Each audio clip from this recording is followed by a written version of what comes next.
Hey YouTube, what's going on?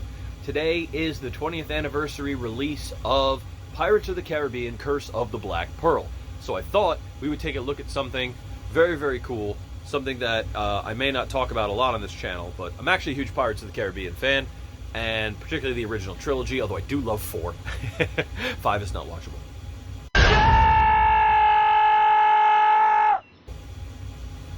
And so what I want to do is show you this little, tiny, beautiful dead man's chest. But it's what's inside that matters. It's my collection of Jack Sparrow replica items. Let's take a quick look.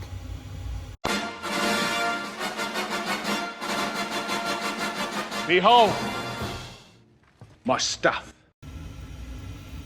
Okay guys, so this you may recognize. This beautiful little box was actually a DVD box set. So this was movies 1 through 4, all in a Blu-ray format. It might have been DVD, I don't really remember, I didn't care. And this was a purchasable box set.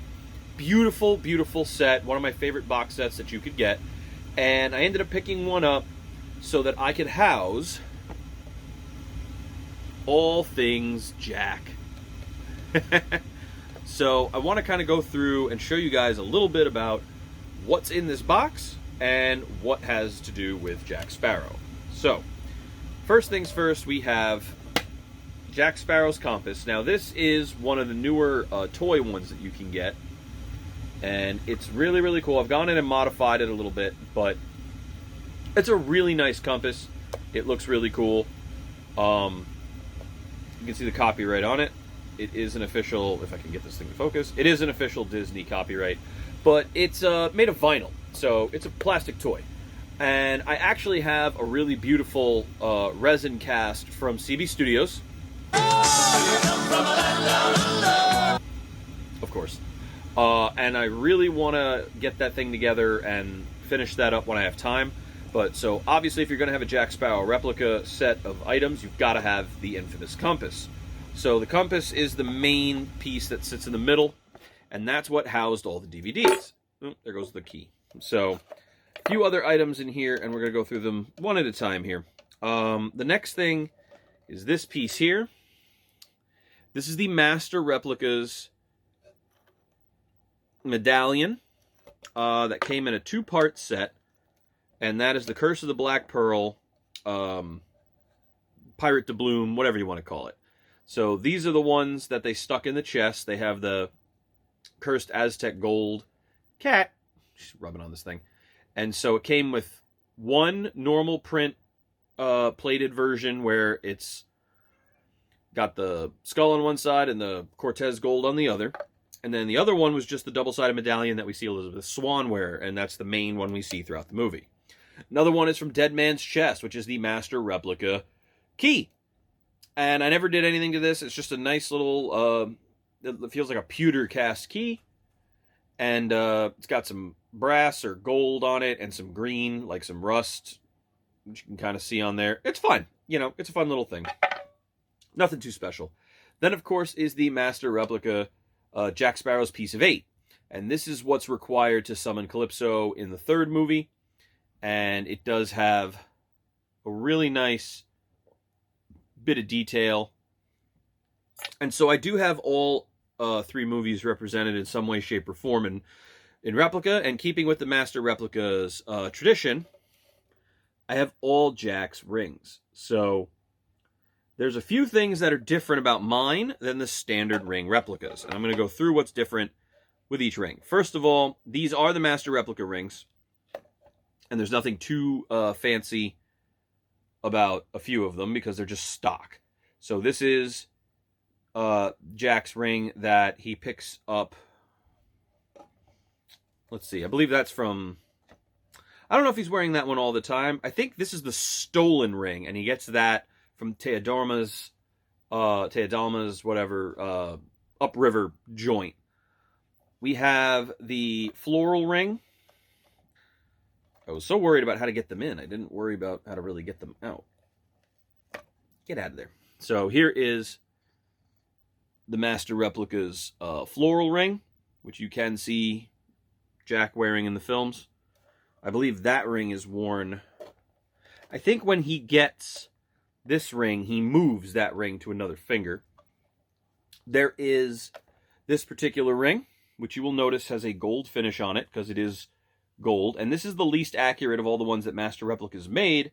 But I went through and gave it a gold finish so that it just looked a little bit more accurate.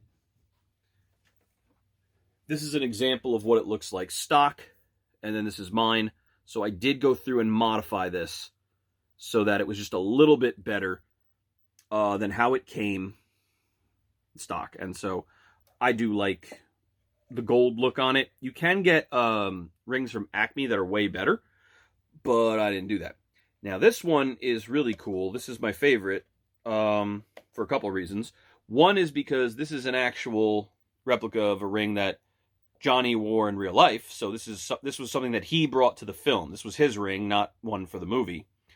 But this is a custom ring from CB Studios.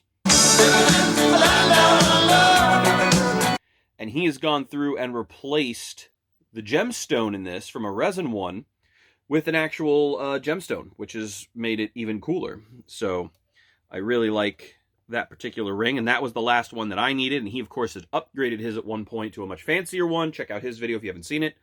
And so his is much cooler than mine. The only other thing that I have that isn't part of this box set was this little print of the map that came with the DVD set. I debated whether or not I actually wanted to include this or not, but because it's so undersized, I actually didn't really care. So I kind of just have it, but it doesn't do anything. It just sits in my collection. Now, I said I do have a resin compass from CB Studios, and that will be replacing my actual compass that I have now. But for now, this is my compass, and so I'm sticking with it. And so I put everything in here, and I toyed with some ideas about how to improve it, about maybe putting Jack's striped cloth or something in the back. But it's just a really cool way to display and house my Jack Sparrow collection. And so the box itself, there's really nothing fancy about it. It has a really nice patina on it. It's just a really cool thing that came stock. You know, it's a licensed piece. It's part of the DVD set. And that inner red velvet and the layout that they did made this perfect to put Jack's stuff in. So when I had the idea, I had the rings for years. I had one of the first real prop replicas I ever got were these medallions, these gold coins. I still have the housing and the proper box it comes in from Master Replicas. It came in this. Like, I lost the COA a long time ago, but this was actually how these came out from Master Replicas, and it was one of the first props that I ever got. And I to this day, I have no idea what happened to the COA, but Master Replicas used to do a really nice job with their presentation. If you don't remember their logo, that's it right on the back. Did a lot of cool Star Wars stuff before Hasbro bought the license over. And so I had all these pieces, and I was like, well, what the hell do I do with them? And I never had anything. And then I saw CB Studios' video where he did his little box, and I thought, well, that would be really cool in a dead man's chest. And sure enough, I went online and I found that you can get these things very cheap if you find them in the right place. So I think I got this one on Mercai for a very, very cheap amount. And I knew it was perfect for what I wanted to do, because how great is that to pop open that box and just have a box of Jack Sparrow? That's as good as it gets. So that is Pirates of the Caribbean. That is my little set. Thank you guys very much for checking it out, and I hope you pirate the high seas safe and sound. Remember, if you can't build it, buy it. If you can't buy it, build it. But every once in a while, it really pays to do both.